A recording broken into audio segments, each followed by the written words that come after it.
Good afternoon students. आज आपण मराठी शिकणार आहोत. मराठीमध्ये पाठ क्रमांक 20 मुलांनी काढलेली चित्र. ह्या पाठामध्ये मुलांनी आपली कला व गुण वापरून वेगवेगळ्या चित्रांचे कशा प्रकारे चित्रात वर्णन केले आहे हे आपण ह्या पाठामध्ये म्हणजेच मुलांनी काढलेली चित्रे याच्यामध्ये बघणार आहोत आणि त्या चित्रांचे वेगवेगळ्या प्रकारे वर्णन करू शकतो. ओके, ते आज आपण पाहूया. ह्या पाठामध्ये चौथीच्या 6 विद्यार्थ्यांनी म्हणजेच 6 स्टुडंटने वेगवेगळ्या कशा प्रकारे चित्रांमध्ये आपले गुण व कौशल्य दाखवून दिले आहे ते आपण पाहूया. ओके, पहिल्या चित्रामध्ये बघा, 2 माणसं आणि एक मुलगी आहे. ह्या चित्रामध्ये 2 माणसं म्हणजेच जे मातीचे काम करतात त्यांना कुंभार म्हणतात. काय म्हणतात त्यांना? कुंभार, पोट मेकर, राईट. आणि ती मुलगी त्यांचे निरीक्षण करत आहे.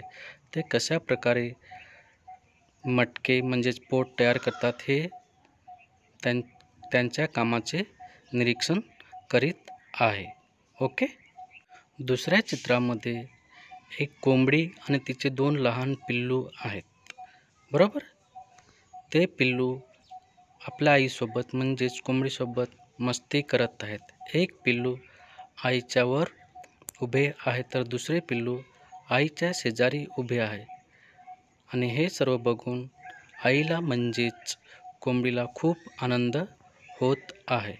ओके, तिसऱ्या व चौथ्या चित्रामध्ये बघा. तिसऱ्या चित्रामध्ये एक मुलगा पतंग उडवत आहे आणि एक मुलगा बोट म्हणजेच होडीमध्ये बसला आहे आणि तो त्याचे पतंग कशा प्रकारे उडवतो हे बघत आहे. बघायला गेले तर हे दृश्य हे समुद्रकिनारचे आहे आणि त्या समुद्रकिनारी वेगवेगळी झाडं दिसतात.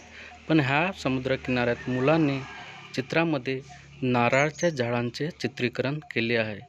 एकूणच बघायला गेले तर हे सर्व दृश्य समुद्र किनाऱ्याचे आहे. ओके, चौथ्या चित्रामध्ये एक लहान मुलगी वेगवेगळे टॉईज म्हणजे खेळण्यासोबत खेळत आहे. तिच्या बाजूला सुंदरसं एक गार्डन आहे आणि त्या गार्डनमध्ये तुम्हाला वेगवेगळे खेळणे दिसतात. त्या खेळण्यामध्ये डोरेमॉन सुद्धा दिसतो. बरोबर की नाही? आणि ती मुलगी आनंदाने त्या खेळण्यासोबत खेळत आहे.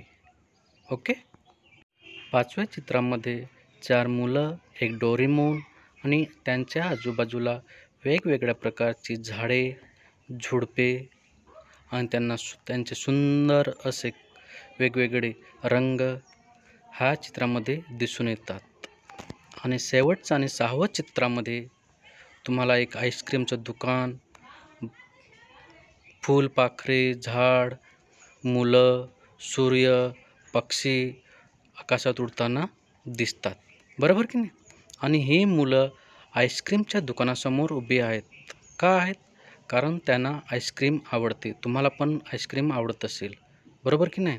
म्हणून ती मुलं आईस्क्रीम खाण्यासाठी आईस्क्रीमच्या दुकानासमोर उभी आहेत.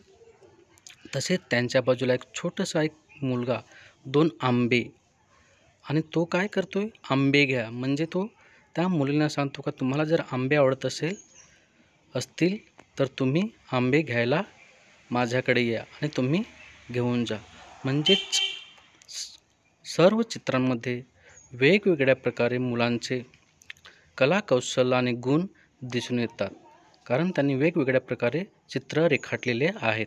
अशा प्रकारे ह्या 1 ते 6 चित्रांमध्ये मुलांचे वेगवेगळे गुण व कौशल्य दिसून येतात. अशा प्रकारे तुम्ही चित्र काढू शकतात. Okay, bye.